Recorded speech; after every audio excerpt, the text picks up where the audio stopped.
Welcome back, everybody, for round number 10 of the Thursday Night Nitro Series. This week, we find ourselves back at the birthplace of NASCAR racing. Or should I say the ancestral home of NASCAR racing.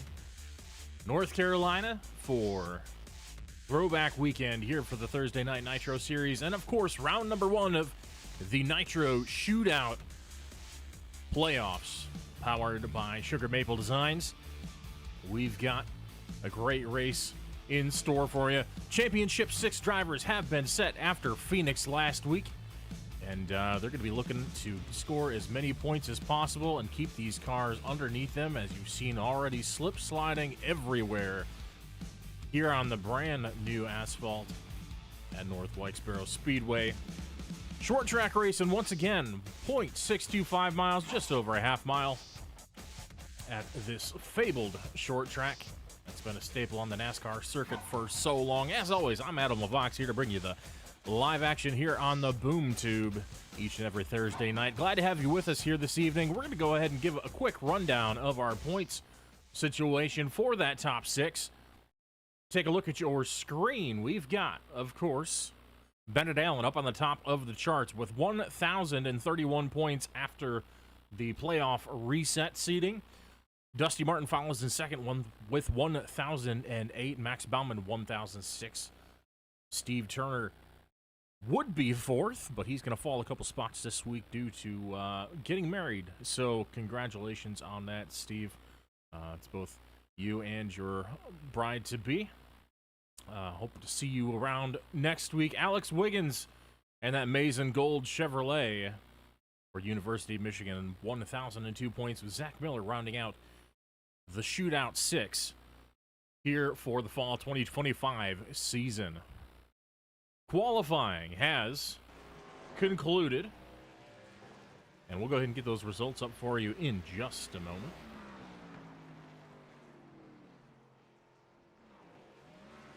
You'll note throughout the field there is a smattering of throwback liveries sprinkled throughout the field.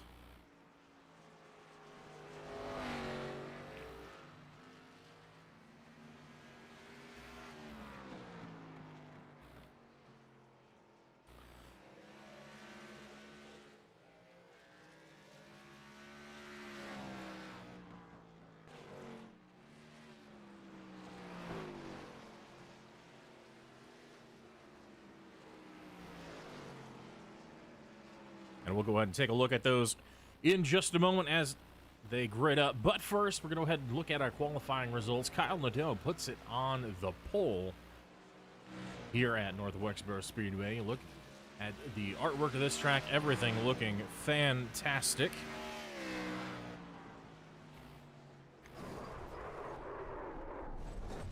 And Bennett Allen is going to roll off P2 on the outside front row, and there's number 15.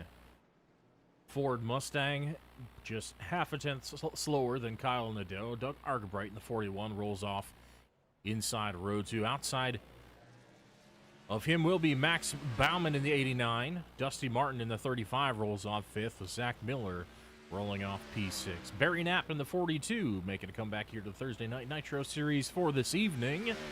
He's going to roll off P7 with Alex Wiggins P8, Devin Gentry rounding out the field in P9.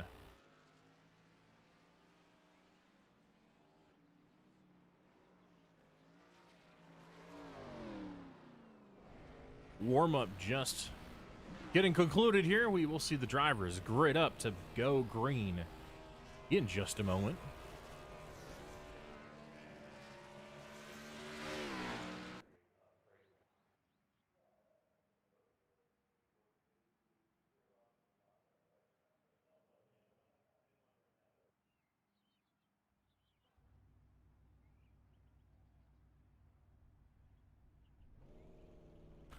As we mentioned, Sugar Maple Designs is powering the Nitro Shootout playoffs this season. These 3 races and the prizes contained therein will be brought to you by Devin Gentry, driver of the number 12 Sugar Maple Designs race car. We'll see if we can get an eye on that car in just a moment once he grids up on the racetrack.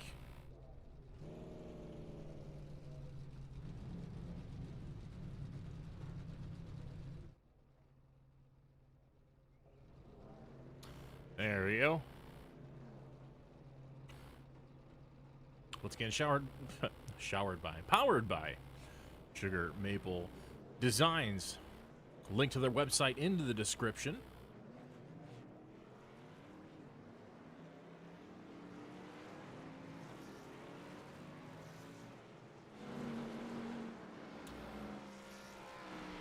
They are a home improvement contractor and leave interior design as well. If you're in the vicinity of Indiana and would like to check out those services, go ahead and head over to the link in the description or sugarmapleservices.com if you'd like to check them out. And I will put their phone number out here because we don't want to get them inundated with spam calls from robots, but go ahead and check out that website. Once again, it can be found in the description. But Sugar Maple Designs, Devin Gentry are powering the Thursday Night Nitro Shootout playoffs. Getting ready to go. Green flag racing here in just a moment. It's Kyle Nadeau, the Canadian, leading a field of Americans in his number 97 Chevrolet with a throwback Excedrin scheme, looking quite nice. We've got a throwback on the outside of Mark Martin out of Bennett Allen. And let's see, who is that? That was Miller back here. We got a Denny Hamlin throwback as well. It's weird to call that a throwback already, but there you have it. Denny's been around the NASCAR scene since 2006. Well, prior to 2006, been in the Cup Series since 2006.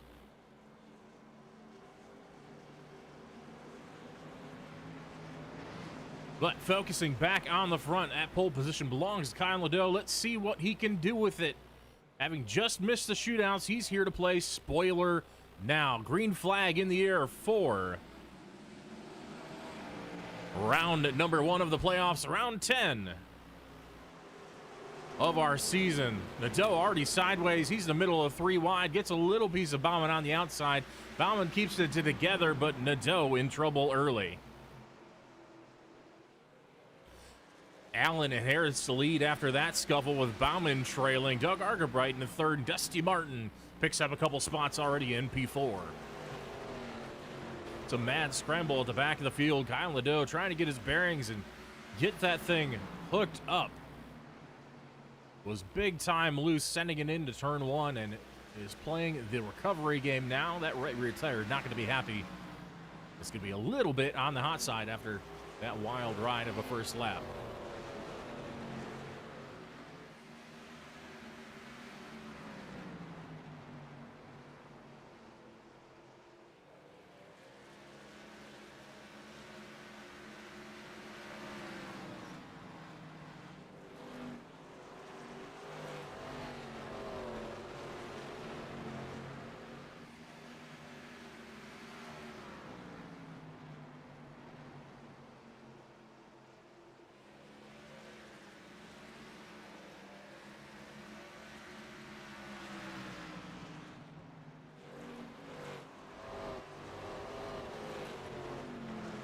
Diggs already spreading out at the front. That 42 Barry Knapp looking to get a piece of that FedEx Ground Toyota of Zach Miller in the 7th position.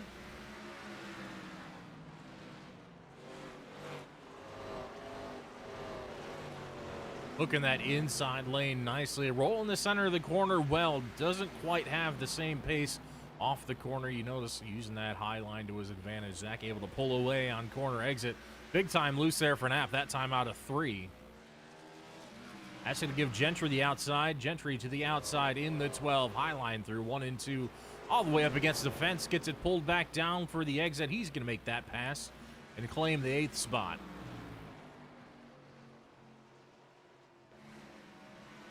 Up in front of them, Max Bauman is going to be under fire from the 41 of Doug Argabright.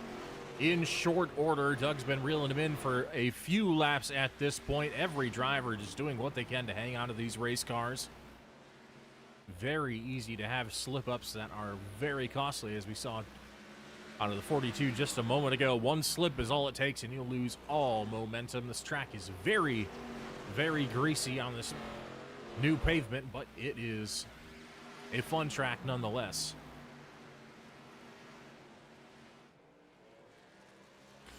Already out front by 2 seconds is Bennett Allen. We heard from him last week during the post-race interviews that this was a fun track. He was really looking forward to driving this repaved version of the North Wilkesboro Speedway.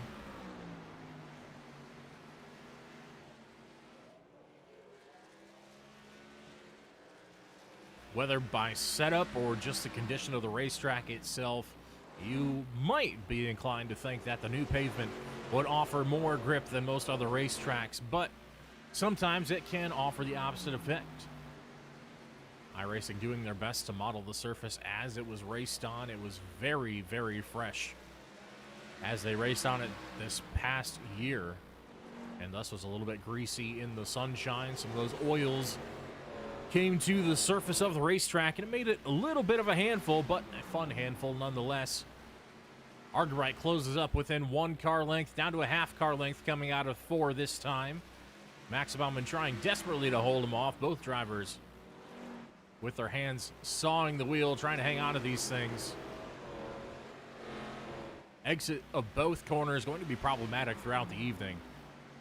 Saw Baumann with a slide out of 2 that time. That's going to kill the straightaway momentum. That gives Argerbright the opportunity to send it to the inside in 3 and 4. He gets alongside and he turns Baumann. Baumann sideways and hard into the turn 1 fence.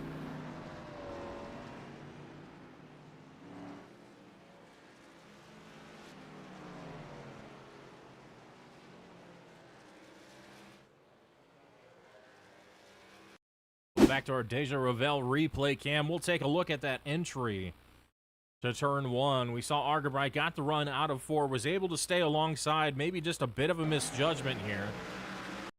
Saw comes up, doesn't really give Baumann room to turn into the corner.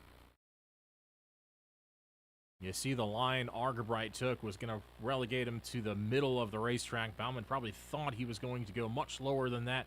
Maybe just overcook the entry ever so slightly. Gets just a little bit of the left rear of the 89, and that's all it takes. Around he goes hard up into the safer barrier in turn 1, and that will bring out our first yellow flag of the evening. Pit stops are underway with Bennett Allen leading him down in the Mark Martin tribute with Kyle Nadeau out front.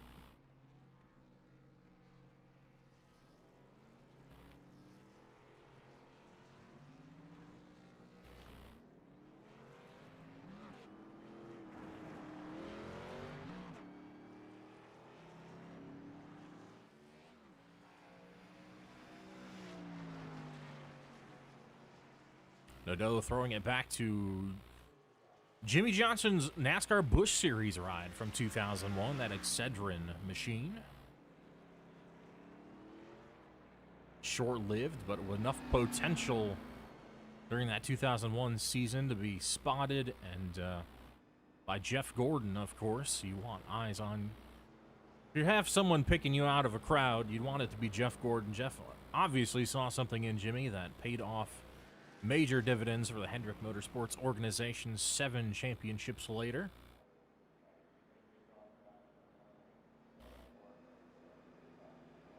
That ride would be taken over by Todd Bodine in the 2002 season.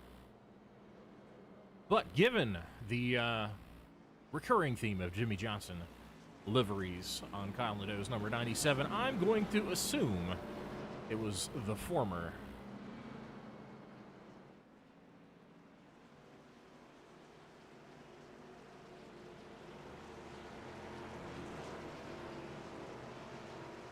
Pace car peels off the front of the field, and it's going to be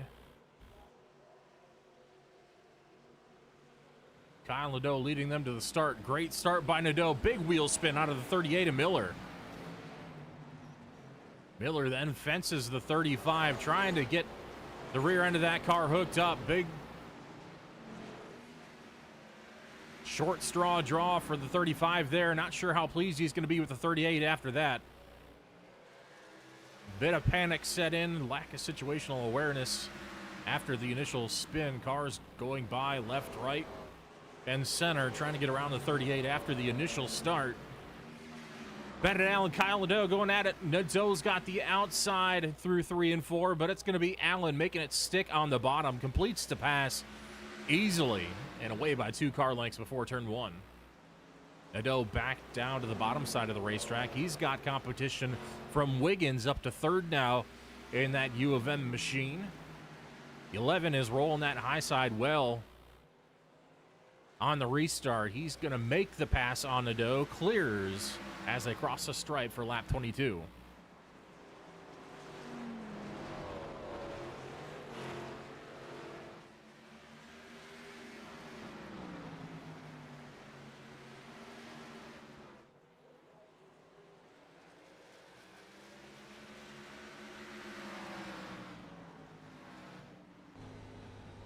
Nadeau experimenting with those lines, trying that high side through turns 1 and 2. Big lift, kind of making a diamond out of the corner. Searching for speed. These restarts have not been kind in this Xfinity Series car for Nadeau. Seems to have had struggles throughout the season firing off on the restarts on these tires that very, very much lack grip in these Xfinity Series race cars, especially without the fallback of all the aerodynamic downforce that last season's ARCA cars provided. Definitely have to make do with what little mechanical grip there is, and so far Bennett Allen's been able to do that very, very well with this race car.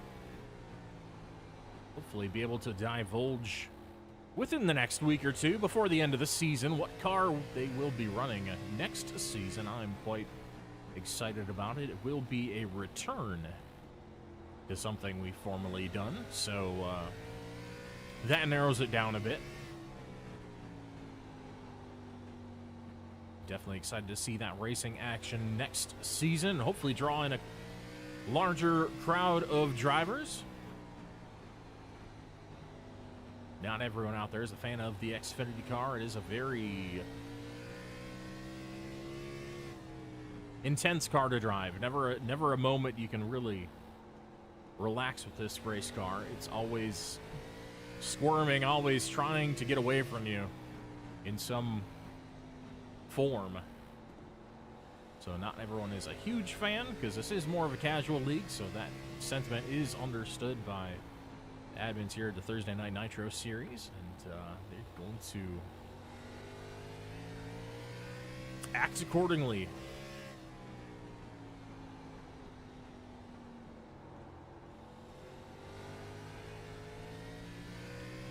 Nadeau holding station pretty well behind the 11, not really making any inroads to that gap so far. Really good entry speed there, but you see the 11 of Wiggins able to pull away by a car length or two once they hit the straight. So you see a wider arc that time for Nadeau. That pays off pretty well coming out of turn 2. Closes the distance by 2 car lengths down to about 1.5 as they enter 3.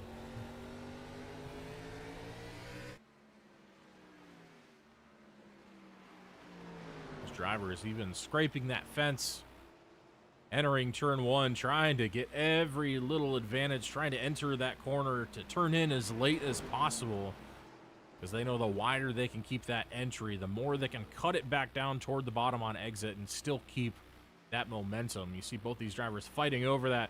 Kyle figured it out there the last couple laps. He started to find that pace up top.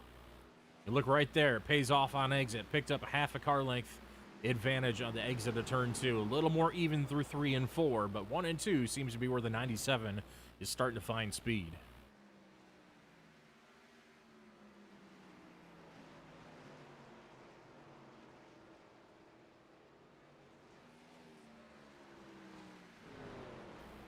Barry Knapp trying to run down Dusty Martin. Dusty obviously had a bit of a dust up on that restart with the 38. Not sure what that car is feeling like inside there, but the pace seems to be maybe just a hair slower than the last run. Wouldn't doubt if maybe that contact with the outside fence, especially into turn 1 where the wall isn't necessarily the most even, tends to be a few little lumps and bumps coming out of the catch fence, as you can see down the backstretch as well. Might have knocked the toe out of the 35 just a little bit, so the handling might be A little on the understeer side for the 35, which is not a great condition to have here. You say, well, they might want understeer. The oversteer loose condition has been what they're fighting, but the more your front end understeers, the more steering input you have to put into the car to make it turn, and sometimes that can make that oversteer condition on corner exit even worse.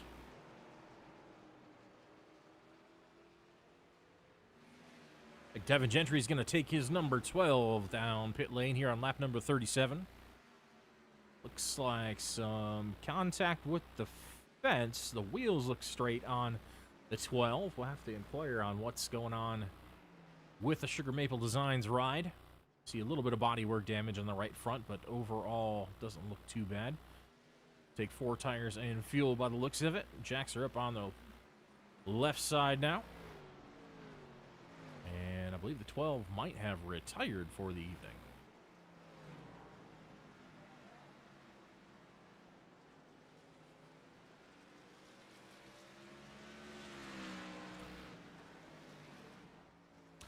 Out front, it's still Bennett Allen showing the way in the Mark Martin Valvoline Tribute. By an order of 3.5 seconds over Kyle Nadeau in second place. Wiggins a close third, and look who's sneaking into the picture once again. The longer we go into the run, Argabright seems to have the long run figured out here at North Wilkesboro. Starting to chip into that advantage of Wiggins in third. Pretty consistent line out of Argabright. We see that a lot out of him. Isn't really one to follow the trend of shifting lines too much. We see a little bit of a wider entry there, but still largely sticking to the bottom of the racetrack. A nice smooth arc through the corner, not really taking that same diamond line that so many others have taken, and that seems to be paying off on corner entry, gaining more on corner entry than he's losing on the exits, and that's what matters. You want to have a net game on those lap times, even getting a piece of an apron that time through 1 and 2. Argabright half a second now, 4.5 car lengths behind Alex Wiggins.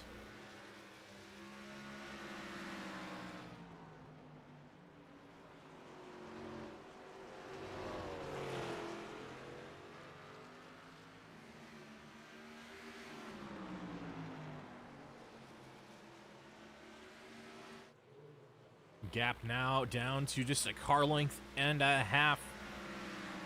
Wiggins trying to maintain that lead over the 41. This is the battle for third.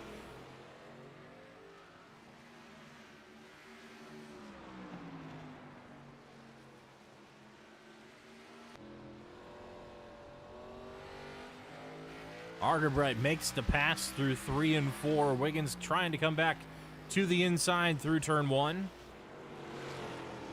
Doesn't quite have the momentum, doesn't have the entry speed that 41 is able to carry through the mid corner. It is Doug Argabright up to P3.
Barry Knapp still working through 1 and 2, trying to close in on the 35. Dusty Martin just a little bit. Maybe a little bit shallow entry through 1 and 2 that time. Loses the ground on the backstretch. About a 10th.5 gain for the 35 that time by. Here we go, back to that high lane, trying to make something happen. We see some experimentation with lanes going on throughout the field. Everyone trying to find that long run pace.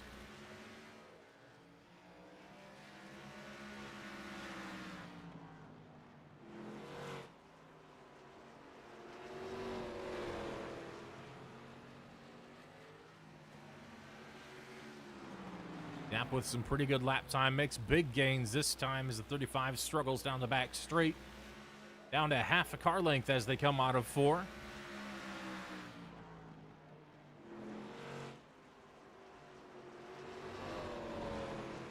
Deeper entry into turn 1 that time for Knapp. Maintains the gap pretty well. Seems to be the entry at turn 3. Is able to roll it in there pretty good, but loses on exit. See, close right on the bumper. And then 35 able to pull about 2 car lengths down the straight.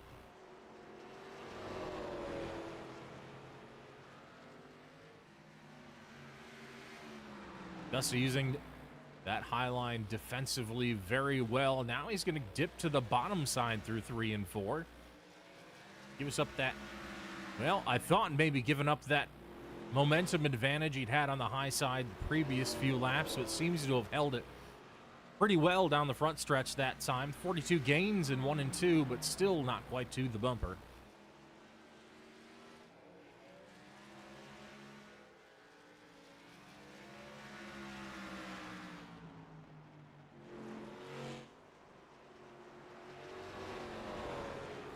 Saw Knapp drive it in harder for about 3 laps there through turns 1 and 2. I think might be cooking the right front tire just a little bit. That pace has fallen off about a 10th.5 over those past few laps. I think the tire is getting pretty hot. He was taking a good shot at it. Might be time to back it down for just a couple laps, let those tires cool off a little bit, and then take another stab at it.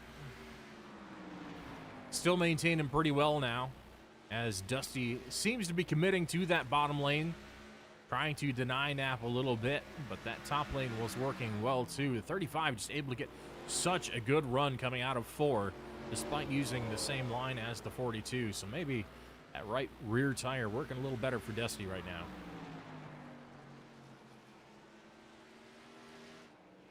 Fastest car on the racetrack last time by was the 97 of Nadeau. He's got a big gap ahead of him, though. Still 3 seconds out front to leader Bennett Allen. 20.7 the lap time for Con Nadeau last time by. 20.78. Almost a 20.8 for Allen. Doug Argabright right in there in the mix with a 20.8 as well. In 3rd place.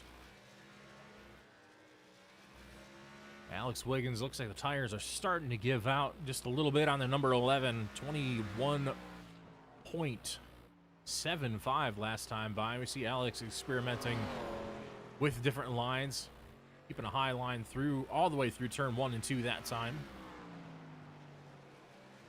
Not happy with the pace. You see the wheel turning back and forth quite a bit, trying to find something to pick up some ground on the leaders.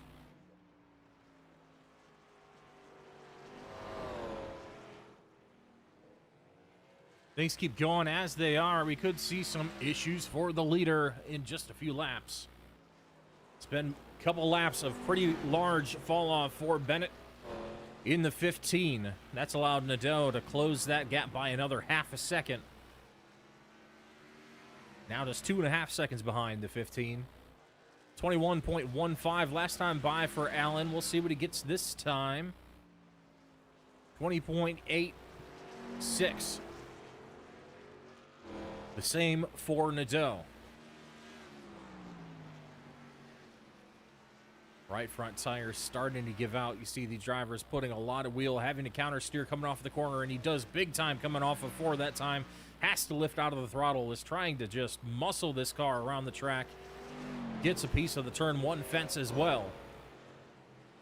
1.8 seconds, the gap. We'll ride on board with Nadeau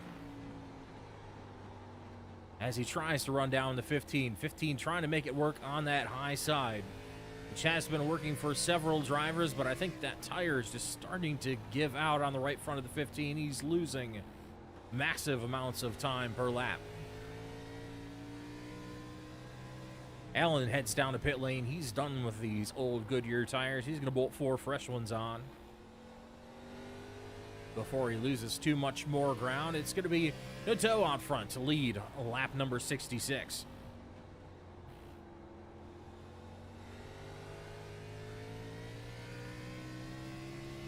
One really hoping to lead a lap here is going to be Wiggins in that 3rd spot. He's got championship implications to think about, and he wants that extra bonus point for leading a lap.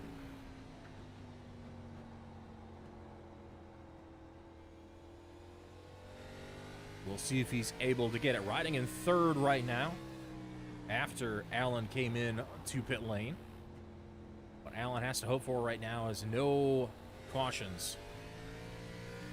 He will be trapped at least 1 lap down, possibly 2 laps by the time this cycle's out.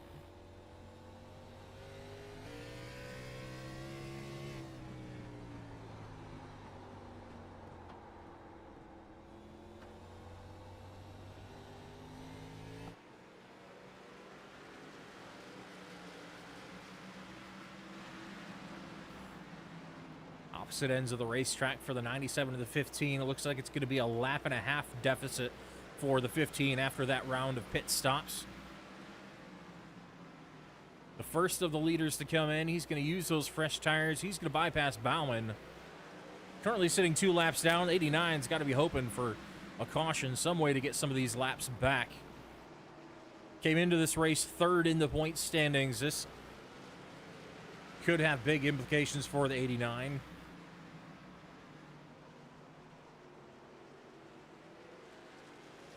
But it is a long way to go here at North Wilkesboro Speedway. We're through lap number 71 of 188 laps here in North Carolina.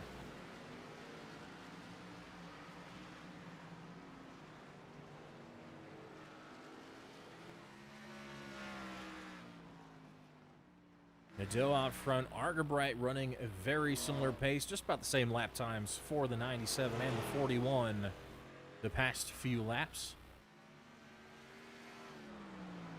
Argerbright just a little farther back due to track position after the last restart.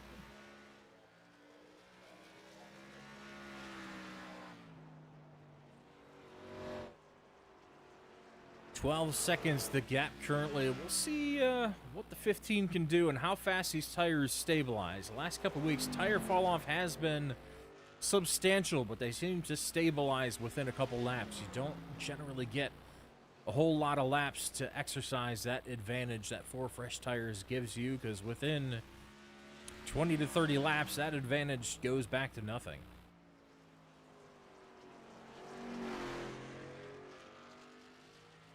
And those older tires, just there comes a point where they just plateau as far as a lap time loss, and they seem to stay about the same for the second half of the life of that tire.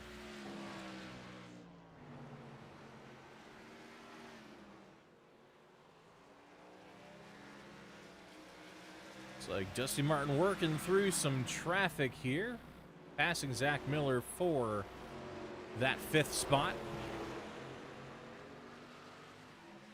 Dusty's had some pretty good pace here on the longer run. Still running right around a 21.2 to 21.3 second lap time. Just plenty competitive considering the amount of traffic he's dealing with right now. He's got 2 cars in front of him taking some of that downforce off the nose of that race car, and he's got Miller behind him to worry about. Bauman, big slide all the way through the entry to turn 3 there. That race car does not look comfortable. Doesn't likely feel comfortable for the driver of the 89. Limping it along, you see some considerable right front damage as well, which can't be helping things out very much. He's going to hang a right to the outside of Martin let him on by out of turn 4.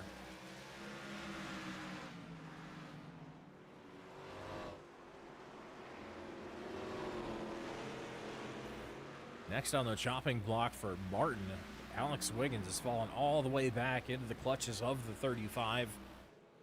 We'll see if he elects to battle this out on the old tires or if he decides to come in and take fresh ones like the 15 has.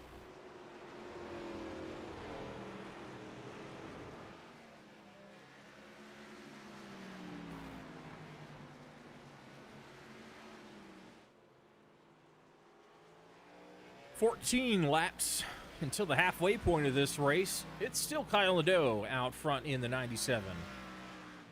Followed by Doug Argerbright. Barry Knapp has worked his way up to the 3rd position, up 4 spots. So far today, Alex Wiggins back to the 4th spot, still up 4 spots on his qualifying effort and the drop of the green flag as well. Dusty Martin rides in 5th.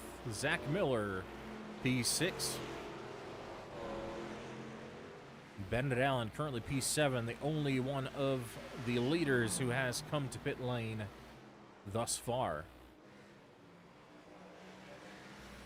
It's like the 15 will be splitting the race into 3 stages, while it appears everyone else is going to go for 2. Banking on those fresh tires to pay off. We'll see what they can do for Allen over the course of the long run.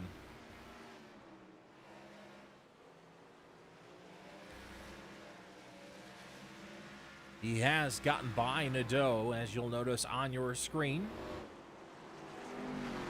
to put himself back on the lead lap. So about 3/4 of a lap distance gained so far by the 15 since he came in for 4 fresh tires on lap number 65. Now 20 laps later, about a half a track distance has been made up to the leader. He was right around the opposite end of the racetrack from Nadeau as at the time he came out of pit lane.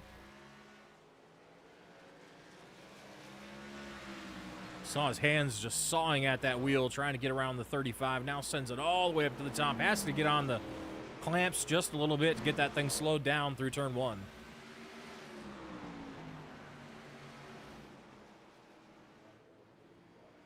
We know the 15 likes to play offense, not defense. I think that is a big motivator behind this strategy. Separate this race into 3 60-ish lap segments.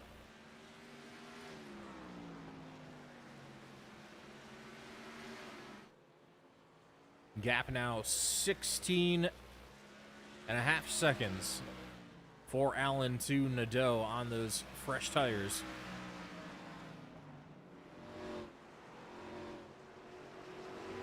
Difference in lap time, you might ask? That is currently at about 1.1 seconds.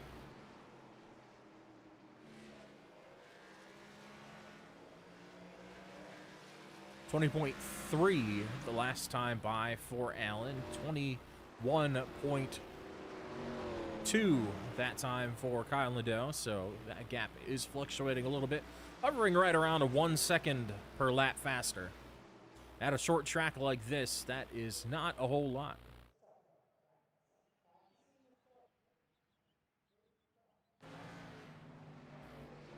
Pardon the interruption, a bit of an internet issue, but caution is out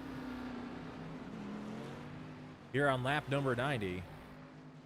It's like issues for Zach Miller. We'll see if we can get the replay, but due to those internet issues, might not happen. We'll go ahead and roll it and see if we can figure out what happened with the 38. Pushes it deep into turn 3. Out of turn 4, just loses the back end. Counter steering hard, trying to get that thing steered the other way, but locks the front, so unable to get that thing turned. 38 with some left front damage on that Toyota Supra. Thanks as always to Déjà Revél, Boudoir Photography, DéjaRevél.com for sponsoring the replay cam here for Thursday Night Nitro.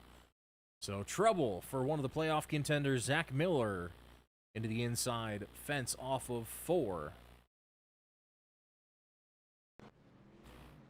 Here through lap number 90, everyone's going to hit the pits. 15 of Allen made up enough room that really could not have worked out better. Everything kind of equalized for everybody.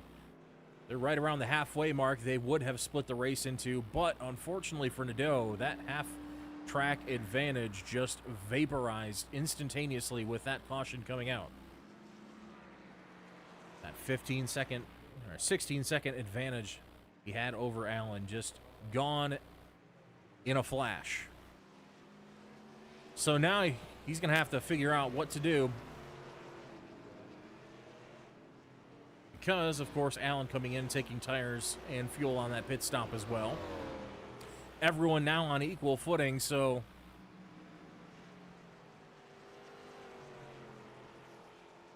after cycling through with pit stops, Allen is in front of Nadeau, Wiggins, and Martin with a solid pit stop time. Fastest pit stop through that caution was Dusty Martin with a 49.78 pit lane time.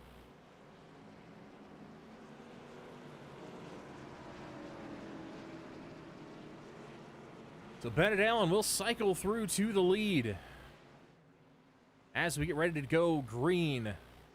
On lap number 94, green flag in the air, 15 is gone.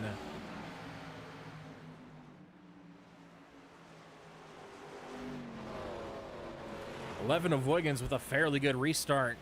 Nadeau and the rest left holding a handful of dust. Nadeau with a better restart this time, able to capitalize pretty solidly, leaves Dusty Martin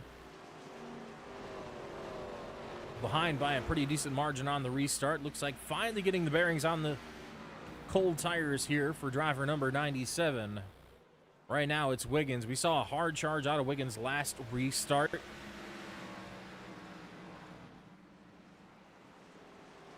But can he maintain that pace? We also saw the 11 suffer from pretty severe tire degradation over the course of that long green flag run. That resulted in falling back to about the 6th position before the caution.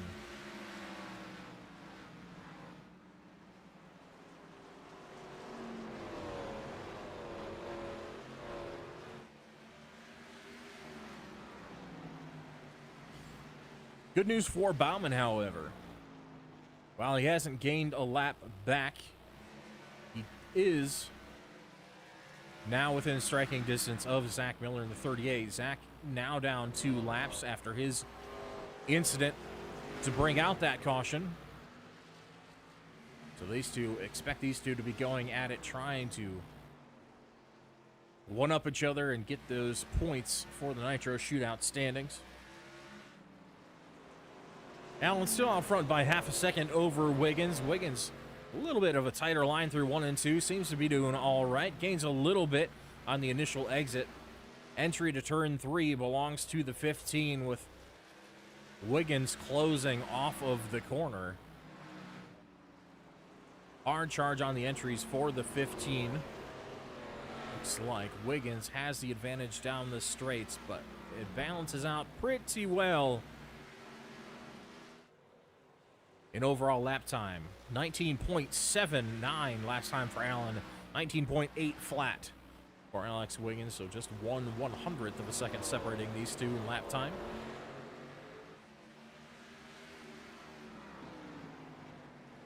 Only 300ths separate the top 4 in lap time. 19.84 last time by. 19.86 for Wiggins. 8.5 for Nadeau, and another 8.6 for Martin.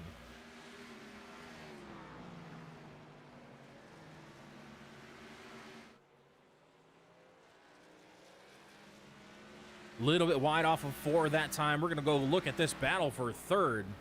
Nadeau and Martin door to door coming off of turn 4. That could have been an unfortunate tragedy for both drivers, but They keep it clean. We remain green.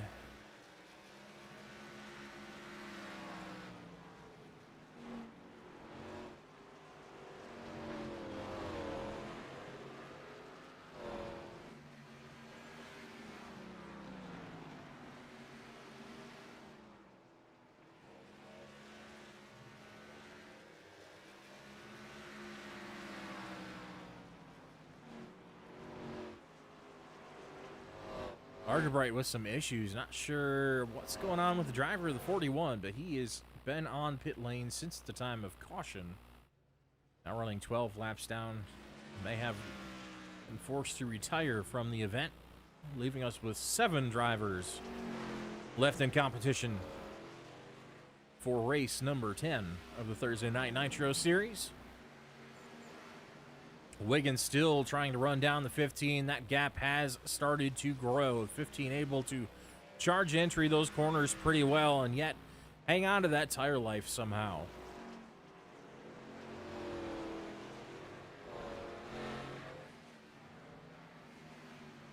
So you saw a big wiggle out of the 35, out of the corner of your screen just now.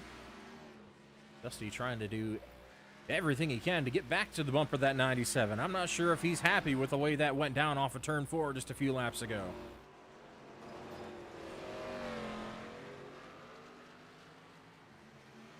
It's been a short stroke kind of day for the driver of the 35. I wouldn't be surprised if he's done playing nice at some point in this race.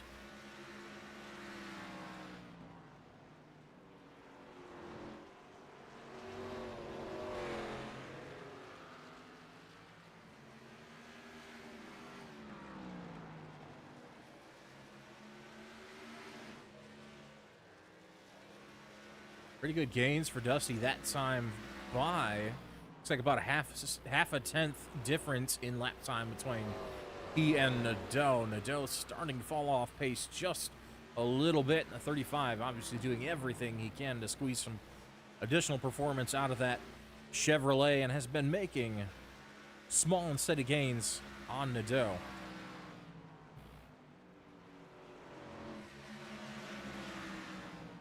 Bauman finally clears Miller for that 6th spot. That's going to put him top of the 2 lap down drivers. He now goes after Barry Knapp. That is not for position, but any cars he could put between himself and Miller would be welcome, I'm sure.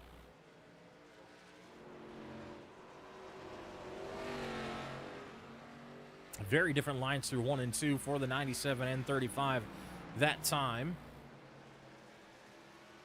Both down, painting the line through 3 and 4.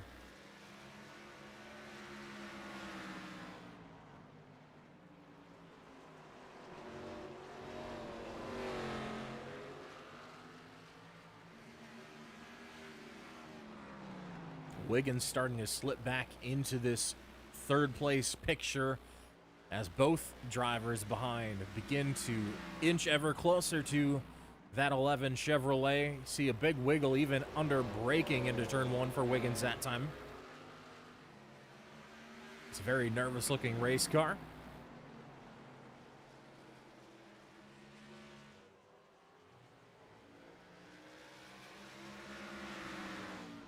Big counter steer that time out of 4 for the 11 as well.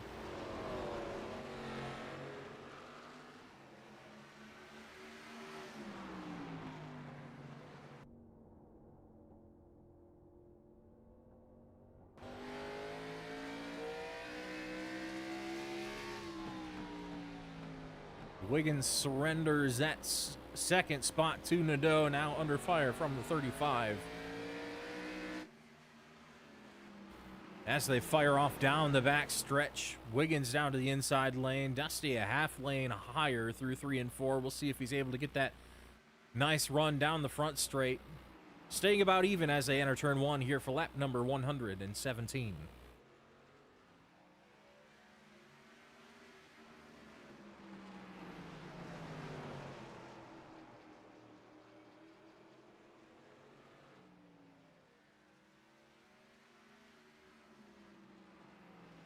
Tires starting to equalize throughout the top 5. It's 20.42 for the leader last time by Nadeau, 20.37. About a half a tenth gain there for Kyle Nadeau. Interval to the lead, still 4.5 seconds. Big initial jump by Allen. We've seen that chipped away before on the longer tires, on the long green flag run. We saw the very first run of the race, right around lap 68. The 15 was starting to lose in spades to Nadeau for that spot. We'll see how things pan out to the end of this race.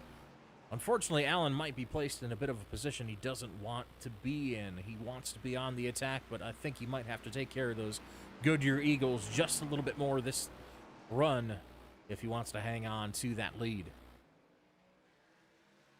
Lap times equal between the top 2 last time.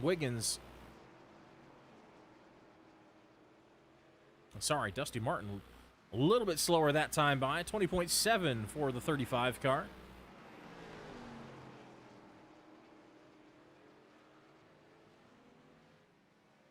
.5 for the leaders in front.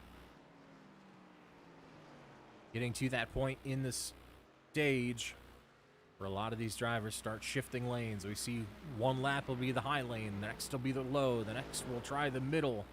Everyone trying to look for a groove that those tires are happy in, where they don't have to scrub the right front, they don't have to put a load of steering into the car coming off of the corner and potentially compromise that right rear by sliding the car. It's like pretty conservative driving out of Dusty right now, just trying to keep everything clean. He knows it's still quite a few laps to the end of this race, and anything could happen in front of him because he knows there are 3 drivers who love to be aggressive in front of him, and those are some easy spots to pick off should they find themselves in any kind of trouble.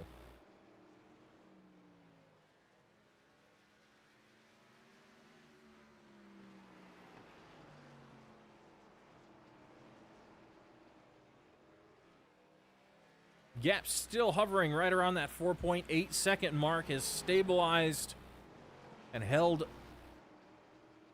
pretty much the same for about 10 laps on the racetrack. Little wiggle out of Nadeau that time off of turn 4. Gets it gathered up. Sails down into turn 1. A midline entry for the 97 through turn 1 and 2 that time. Goes nearly all the way to the bottom, on exit of turns 3 and 4. Let's compare to the leader. Very, very similar looking line through 1 and 2. We'll see what he does down on the opposite end of the racetrack. Wrapping the bottom nicely. Even a little earlier turn in, I think, through turn 3 for the 15. Was wrapping that painted line a little bit sooner than Nadeau.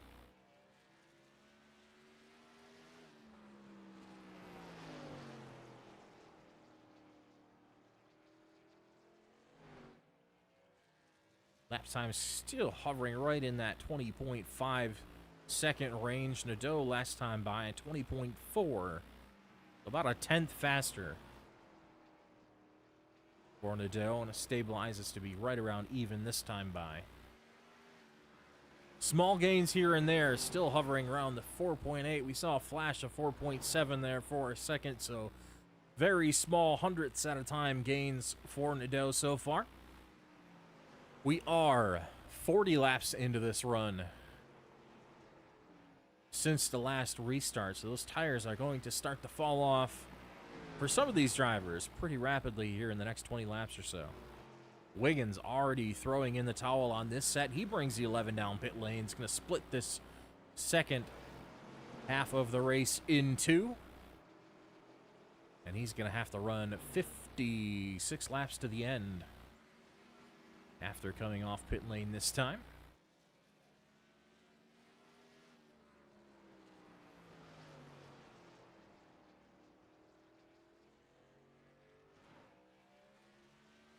Drivers probably deep in thought about when is the prime time to come in and take those fresh tires. We saw the advantage the 15 had. It was about a second a lap for 20 laps straight.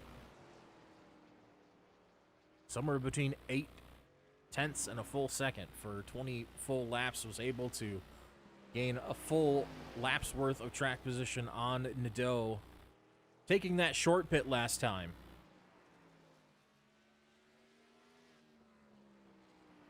He's got to have that in the back of his mind, wondering if he should try to do that. But if he does it again, when? When is the prime time? Will he have enough time with 40 laps to go to make up that kind of room, or does he try to just come in when everyone else does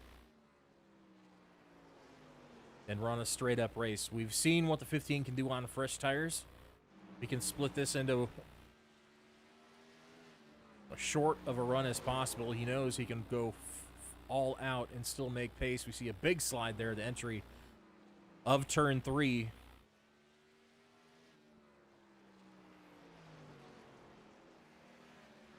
Zach Miller, Max Baumann still not letting each other get away. Miller starting to inch back to the rear bumper of the 89 for that 5th spot. They are 2 laps down. Wiggins has fallen several laps behind, and I believe may have exited the race as well. Unsure what happened to the 11. He is one of your championship contenders, but is currently showing out of the race 6 laps down. Came in for the pit stop and just never came back out.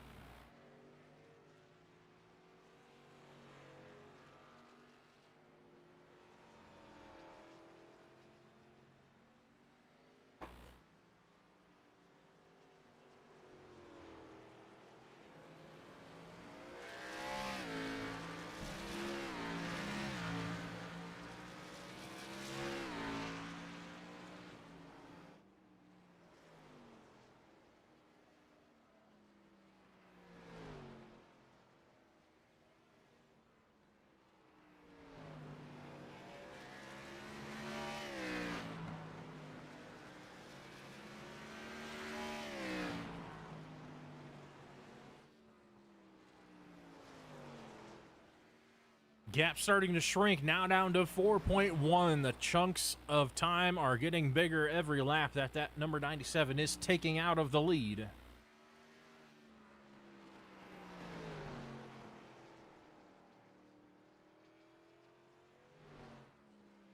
Every lap longer that the 15 stays out, I think, is a lap that the 97 is gaining ground. Now down under 4 seconds, 3.9 the gap between Nadeau and Bennett Allen for the lead at North Wilkesboro Speedway.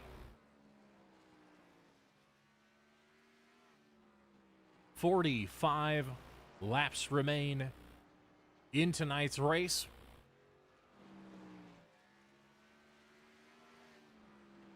Gap stretching that time. Slow set of corners through 1 and 2 that time for Nadeau. Allen able to stretch it 2/10 in a single lap. 21.1 for Nadeau that time by, and a 3/10 difference between Allen and Nadeau. Let's see if Kyle can pick it back up this time around. Had been taking big chunks, maybe starting to push that car just a little bit too hard, but he knows he has to.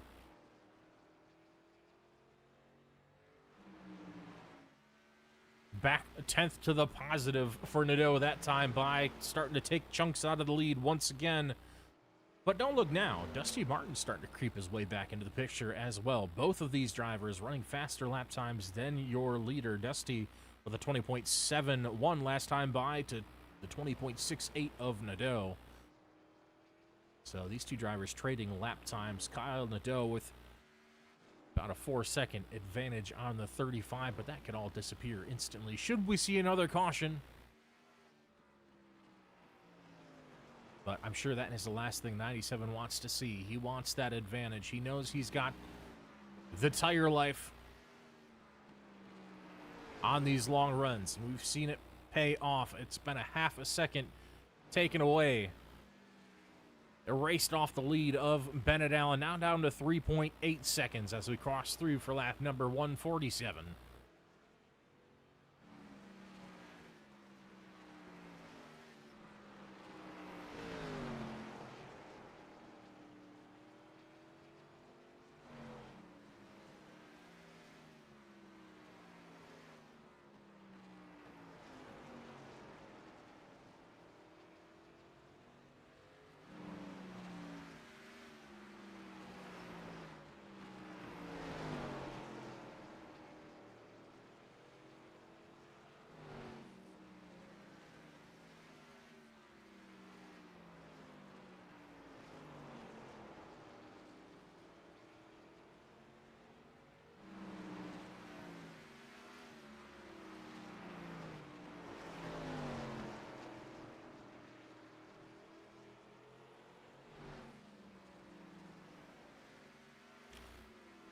Field pretty spread out at this point in the race, just keeping an eye on that gap between first and second place. Mentioned it was 3.7 seconds. About 4 laps ago, now down. Breaking into the 3.5 second range, still right around a tenth a lap faster for Nadeau. On and off, has to deal with a little bit of traffic with Miller through turns 1 and 2 this time by. Let's see how that impacts things. Loses about 2/10 from that. Gains it back pretty handily through 3 and 4. Back down to 3.5 in one corner. Great 3 and 4 that time for Nadeau. Dusty Martin still making inroads on both leaders with a 20.7 last time by. To a 20.93 for Nadeau and Allen.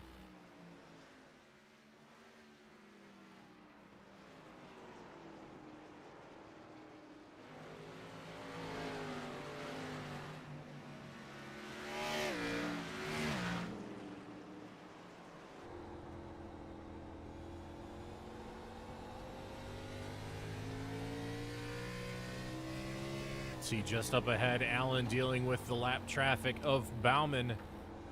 Nadeau going to have to compete with that in a few short laps as well. We'll see if he's able to clear without issue.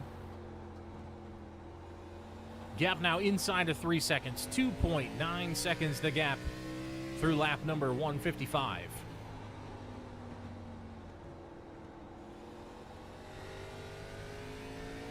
Three laps remain here at North Wilkesboro Speedway in the heart of North Carolina.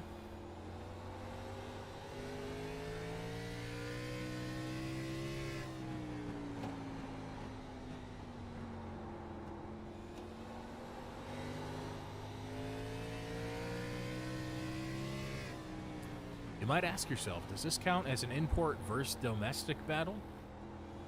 For any of you drag racing fans who may have watched World Cup finals or the rain-abbreviated World Cup finals last weekend, definitely had a few good import versus domestic races on the drag strip.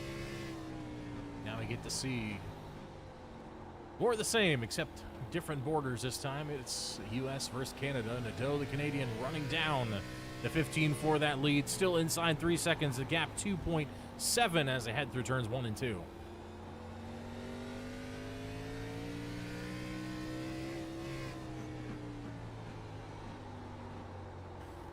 Allen seems to be making these tires last just a little bit better this run, and not nearly the fall off we had seen out of the 15 the first time through. Lessons learned for all these drivers. Seems to equalize the playing field just a little bit on the second run. Bad exit out of 2 that time for Nadeau. He heard the throttle. Had to get out of it for just a second to avoid getting too much of that outside wall. He's able to clear Bauman on the front straight easily. That's a big sigh of relief for Nadeau. One less thing to worry about. Gap 2.4 seconds.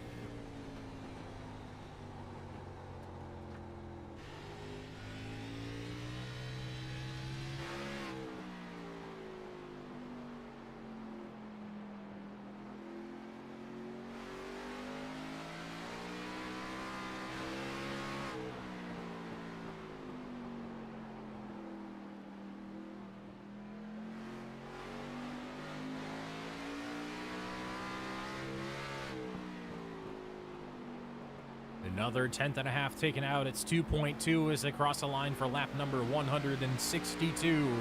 Closing in on 20 laps to go.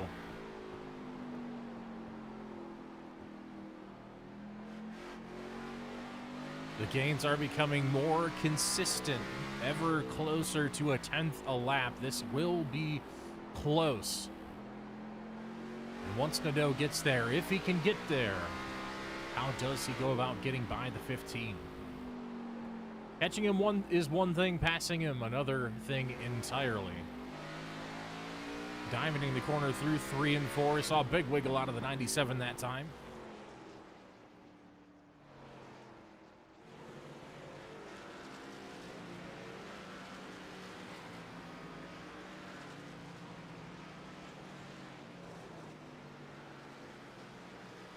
Now inside of 2 seconds, the gap is 1.6 as they cross the stripe.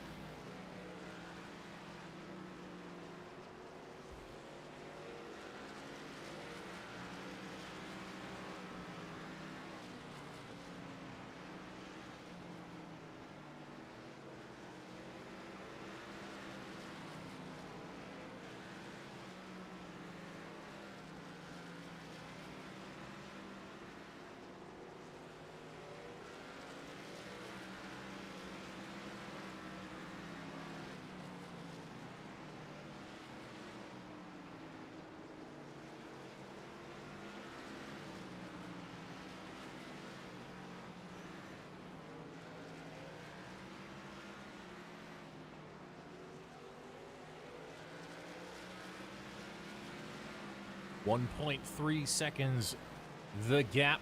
Allen, Nadeau, Martin still holding station in third place, unable to get too much ground on Nadeau without the help of a caution. Barry Knapp currently rides in the 4th spot in the 42. Solid showing out of Knapp for the first time back in the series for a while. Bauman still holding over Miller. Both those drivers 3 laps down, keeping that 2-point advantage. Each one of these spots is worth 2 points each, so that will be a little bit of an advantage over a couple of his competitors in Miller and Wiggins.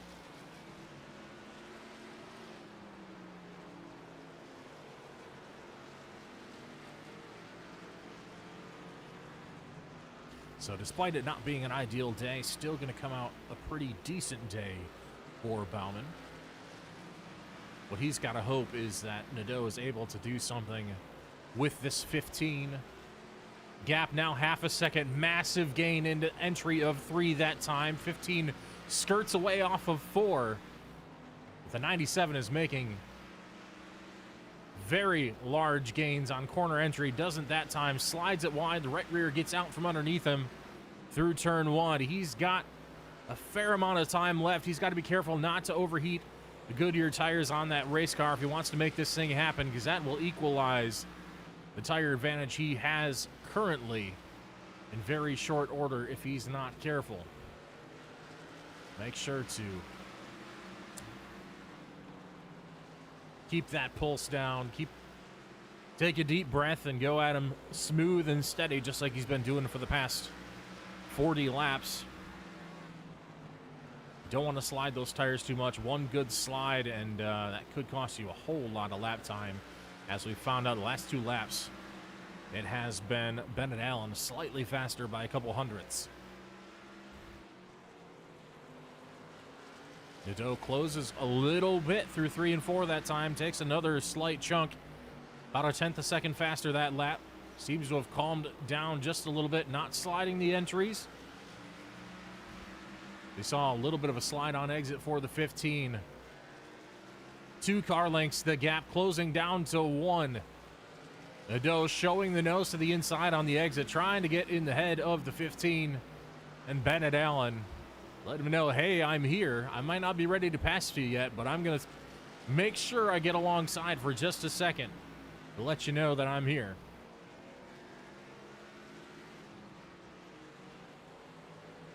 .97 able to wrap the bottom through the center of the corner really well through 3 and 4 that time. Now it's a game of cat and mouse. Who's going to take what line? The 15 is going to take the high line. We saw him down to the bottom through 3 and 4. We've seen a diamond shape out of 3 and 4 for the 15. We're going to see it again here, but he's not going to be able to close the bottom off because Nadeau is there. The 15 not getting the exit off of 4 that he would like to have because Nadeau inserts the nose yet again.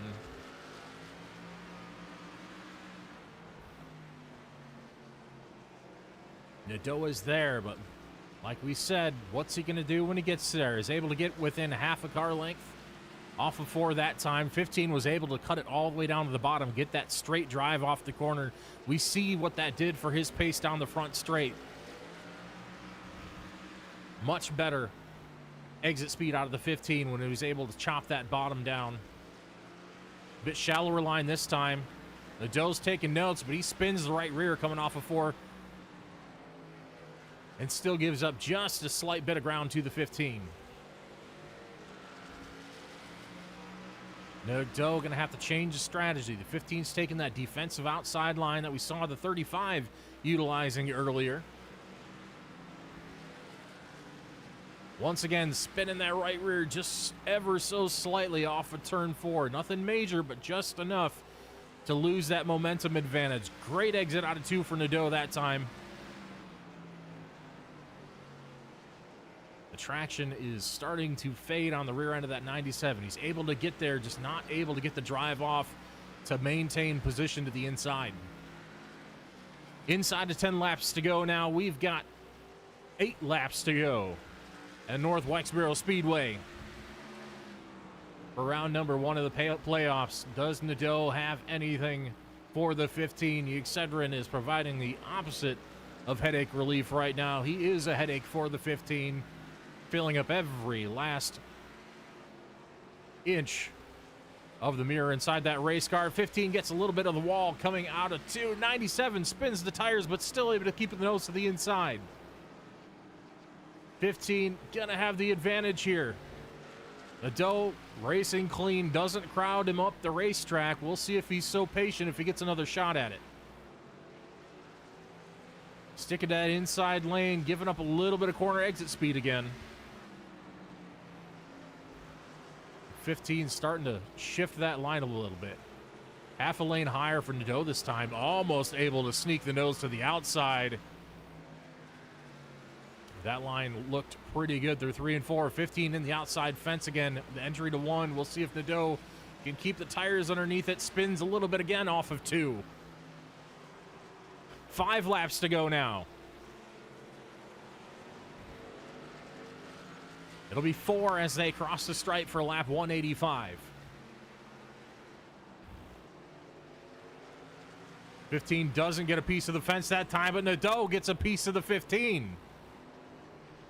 Caution is out. Both cars are okay, but Nadeau gets a piece of the left rear of the 15 coming out of turn 2.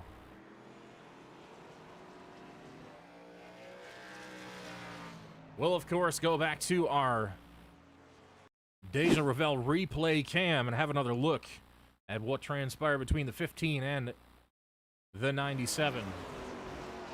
Nadeau sliding up, trying to crowd him, keeping him on that high lane, just loses the front end of the race car. It keeps tracking up toward the outside wall, and the 15 just didn't have enough room left.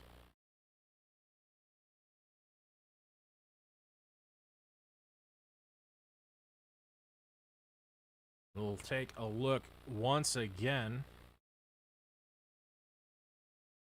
This time on board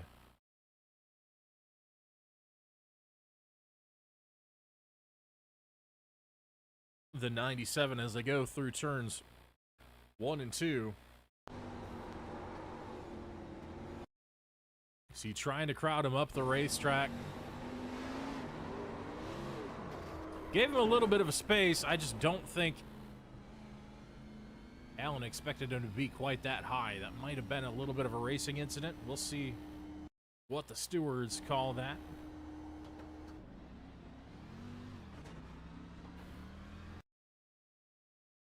We'll take a look at the 15's line.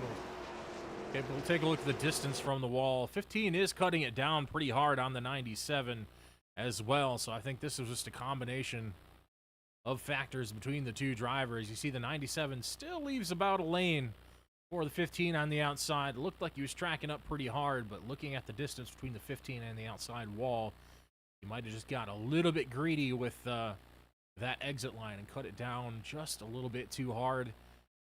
Gets into the door of the 97 and goes for a half spin, but now it's a heads-up race between both drivers. Bennett Allen and Barry Knapp could potentially play spoiler for this one now that everybody is on equal footing.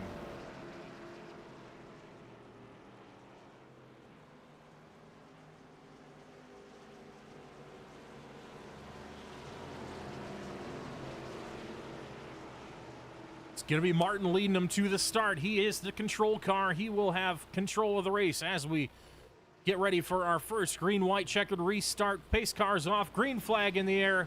It's Martin out front with the 15 of Allen to the outside. Allen staying in it. Martin down to the inside. Can't quite clear. It's going to be Allen to the outside, down the back stretch, neck and neck as they enter 3 and 4. Allen sneaks down to the inside. That's the lane he wants. He's leaning on the 35 as they come out of 4. Final lap of the race. Now the 35 has that high line momentum down the backstretch. Can he hang on? Allen tries to upset him through the corner.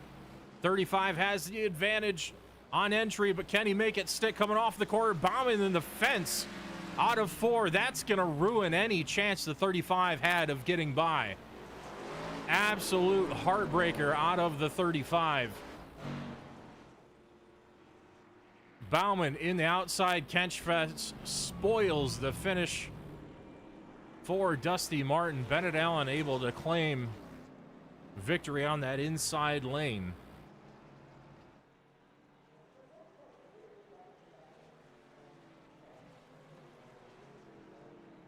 Gonna pop to our Déjà Revél replay cam one more time and take a look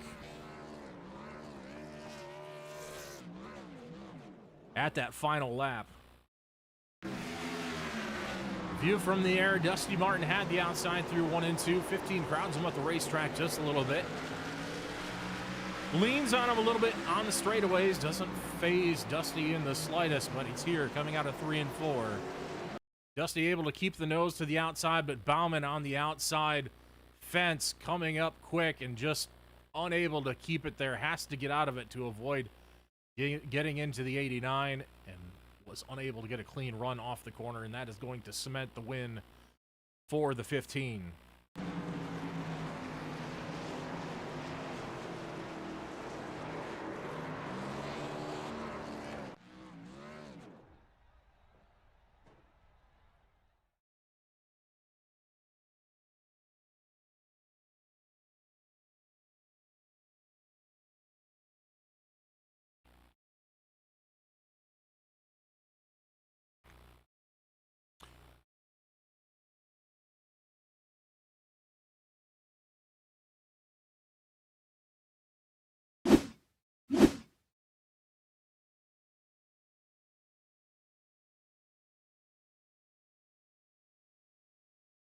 Kyle Liddell brings it home P3 in the 97. A little bit more damage, it looks like, on the right rear quarter panel after that restart.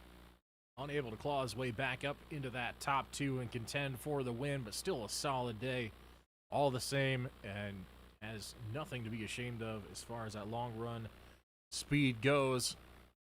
Was a contender all day long. We'll get a word with him in just a brief moment.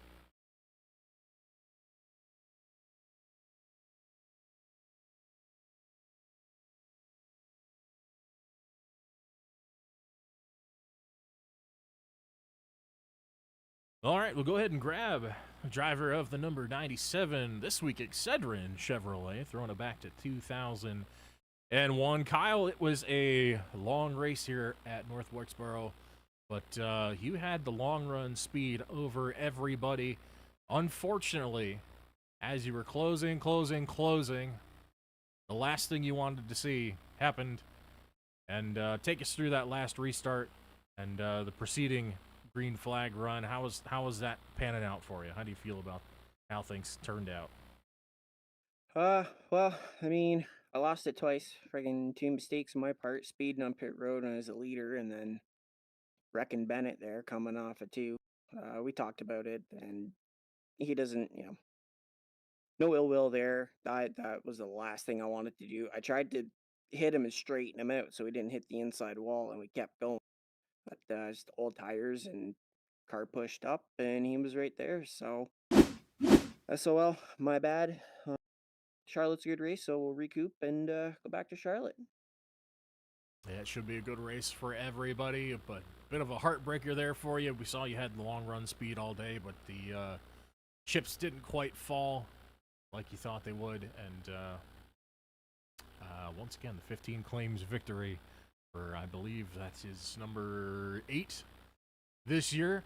But we'll reset and reset and go back at him next week. He does, you've seen the weakness now. Is there a little bit of blood in the water after seeing the difference in long run speed? At short tracks, yes, but at like Charlotte and Nashville, he's lights out. He saves everything so well at bigger tracks. I noticed a bit of a weakness at like Iowa and here, but mile and a half, he's lights out. He's just kid's a wheel man. Yeah, definitely can't argue that fact, but we've got a fair few of those in here. And anything can happen, as we saw several times throughout the end of this race. A bit of a heartbreaker for Dusty there, getting pinched on the outside with Max in the outside wall coming off of 4, wasn't able to stay in it alongside Bennett. That would have been a pretty good drag race to the line, but things didn't quite pan out. But like you said, we'll reset, go to Charlotte, and we'll see how the chips fall next week. So go ahead, if there's anyone you'd like to shout out or thank for following along with us this week, and of course, thank you to all our viewers out there for following along as well.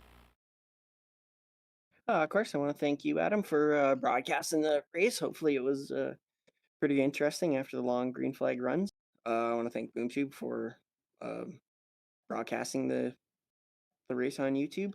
Devin Means Designs, would have been nice to get that Kevin Harvick diecast, but it's going to a good home with Bennett there. Déjà Revél for sponsoring the replay. Hopefully, I didn't mean to make the last replay, but hey, you know what? Sponsor shout out's good. I'd like to thank my lovely fiance Chantel. I love you, and thank you for letting me do this on Thursday nights.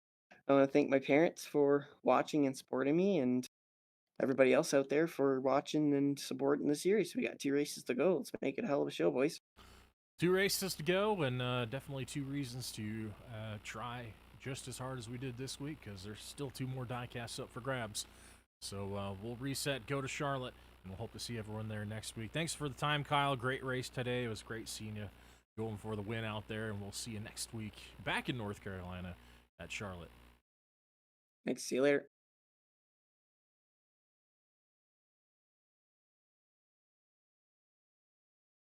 All right. Doesn't look like we have Dusty for the second place interview, but of course we do have our race winner, Mr. Bennett Allen. Got it done at the end. It looked a little shaky for a moment there after a drawn-out battle with Kyle at the end of that long green flag run. We saw you looked like you saved a little more of that second run than we saw on that first long run, and we're playing a pretty good game of defense there till the contact. But take us through your day and I guess your approach to things. We saw you looked like you were trying to split it into an even 3-segment race, but that plan got foiled by a couple cautions throughout. But how was your day? Yeah. Granted that I had not a single lap of testing like I had foreshadowed last week. The flight sim world engulfed me, and so I totally forgot about the race until about 10 o'clock last night, to be totally brutally honest. And so I came into this race halfway blind. No I one had wants like honesty. two Let me just hold you off. No one wants honesty. They all want you to lie and say you put in 16 hours of practice. Yeah, I mean, sure. But I had like 2 race experience during week 13, and they were both night races. That was kind of a moot point at that point. Or moot point, whatever you say, whatever. I'm tired. Right? I had a long day at work too. Um, but that first run was just me trying to figure out the car. Like I obviously had an idea of like how to save tire, but I wasn't 100% sure. And then about lap, I don't know, I think it was like lap 15, I noticed I was starting to slide already, and so I was like, all right, so I pushed it too hard early. And then we had that first yellow, and then I did the math in my head, and I was like, oh, I can basically split this like 60, 60, 60. And I was like, you know what? We have a good points lead, so I was like, why not? Like, we really don't have much to lose. And I thought it was gonna work for the most part. I was like, I was doing the math in my head, like it's gonna be close, but I think I can do it. And then that second yellow came out, like I don't know what lap it was. It was like with like 80 to go. I think it was like right around lap 100. And at that point, I was like, all right, I kind of forced my hand. Like I don't think I can pit halfway through this run and make it. And so from the get go, I was just like saving. Like I was backing off at the start finish line, barely trailing brake, trying to run the bottom, and then I did the same thing in the back straight, and it worked for the most part. I mean, Kyle definitely saved more tire than I did there at the end, and I knew once he got to me, I just had to kind of hold the top line because I knew it was so hard to get the power down when trying to pass on the bottom, and it worked until it didn't, and he got into me a little bit.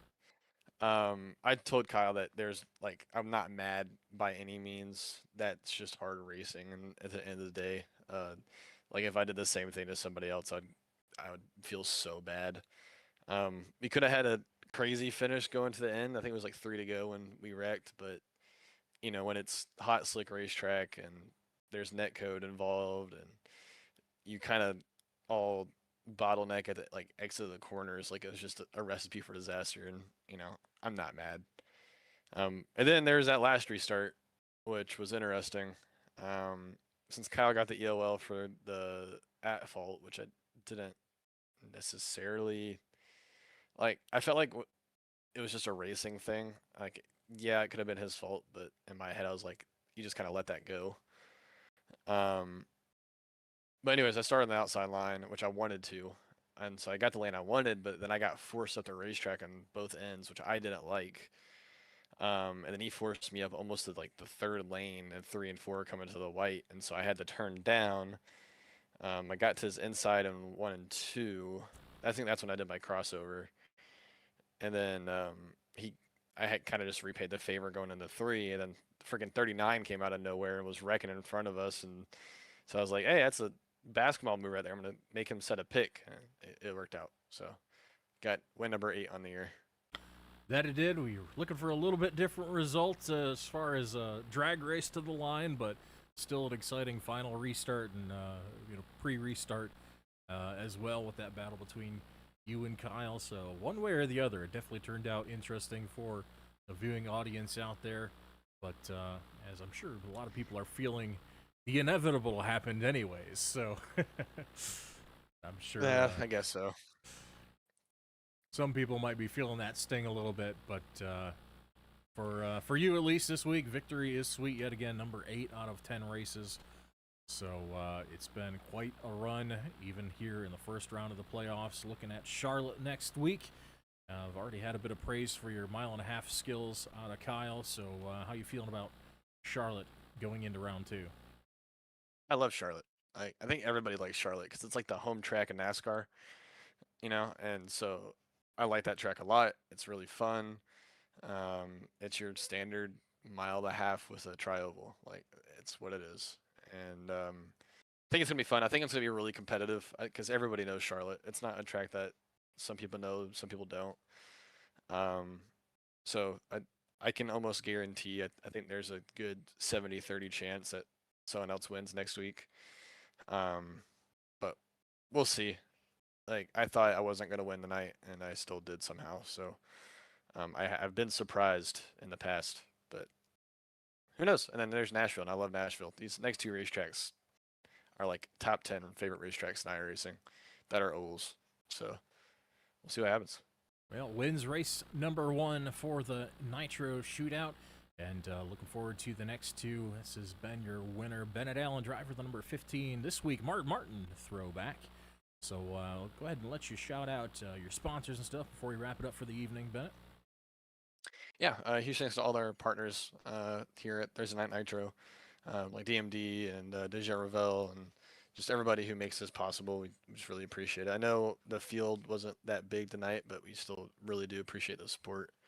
And huge thanks to Outlier Speed Company, JCTV, and B-Blaze Vintage for all their support in my iRacing career. It's off season in real life, so it's kind of my off season too. I'll do probably a race a week, and then the rest of my time is getting some sim hours on flight sim. So still really fun, and I just really appreciate everybody for the support. All right, and thank you for your time with the interview, and congrats on win number 10 of the season, sir. Yep, see y'all next week. All right, we'll see you in Charlotte. It's been Bennett Allen, your race winner for this evening. And as they've done an excellent job of doing for me already, we'd like to, of course, shout out our sponsors. Namely among them being Sugar Maple Designs for sponsoring the Thursday Night Nitro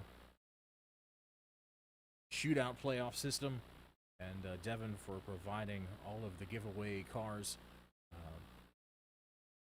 Been able to pick up a Kevin Harvick, Reese's, and Meyer number 29 Busch Series car back, I believe, in 2004, so very fitting of throwback night. So congrats to him. He's going to need to expand on the shelving space for some of these diecasts before too long. But thanks to Devin, we've got a couple more prizes to give out before the end of the season. And, of course, at the end of the season, we will have drawings as well for those who are participating and those who have made the final few positions in the championship ladder. But as they've mentioned already, thanks to Sugar Maple Designs, thanks to Devin Main's Designs, who I am trying to get the logo up for. There we go. Thanks to Devin for being a sponsor this season. Of course, mention code TNN for 20% off your livery. Unfortunately, we haven't been able to have Devin in the field for the latter half of the season with other duties and things to attend to, so be looking forward to having him hopefully next season back in the field with that shiny number 5 machine looking sharp out there as always. If you'd like your car to look just as sharp, go ahead and hit Devin up at Devin Main's Designs. And look for that on Facebook page under exactly that, Devin Main's Designs on Facebook. Send him a message, get in touch, and of course, potentially join his Discord as well, and hook yourself up with a great-looking design for your race car in iRacing. Thanks to Déjà Revél for being a sponsor this season as well. Go to Pennsylvania's best boudoir photography studio out of York, Pennsylvania. Kara takes care of all of her clients very well and provides amazing keepsake photos that you will cherish for a long time. Go ahead and check out her newly designed website at DejaRevél.com and get in touch if you'd like to partake and make yourself feel even better about yourself, because I guarantee you will if you employ her services. Once again, Déjà Revél, Boudoir Photography, DejaRevél.com. Thanks to all of our partners. Congratulations to Bennett on win number 8 on the season. We will see everyone right back here next Thursday night at Charlotte Motor Speedway, sticking right with the North Carolina theme. We're sticking it in the South for the last 3 races of the season. We're going North Carolina, then Tennessee. We're headed to Nashville for the final race of the season. I believe the week after that we will have, of course, an off week for Thanksgiving. But we will be back with more racing action. We're going to have to adjust the schedule. We will get that out on the socials this week because it's currently showing November 20th, but that is not accurate. So 2 weeks from now, we will be going racing at Charlotte Motor Speedway. So we hope to see you right back here on the Boom Tube. As always, I've been Adam LeVox, providing the live action, the voice of the Boom Tube. Here from North Wilkesboro Speedway, the legend lives on, and we're making a new legend as well this season with the Thursday Night Nitro series. And we thank each and every one of you for coming along on this ride with us. But until next time, I hope you all have a great Thanksgiving holiday. For those of you watching who might be in Kyle's family, I'm sorry, it's a U.S. holiday. Insert whatever you'd like here to feel included. But we hope to see you all 2 weeks from today back at Charlotte Motor Speedway for round number 2 of the playoffs. Until then, I've been Adam LeVox, and wishing you all a good night and happy Thanksgiving.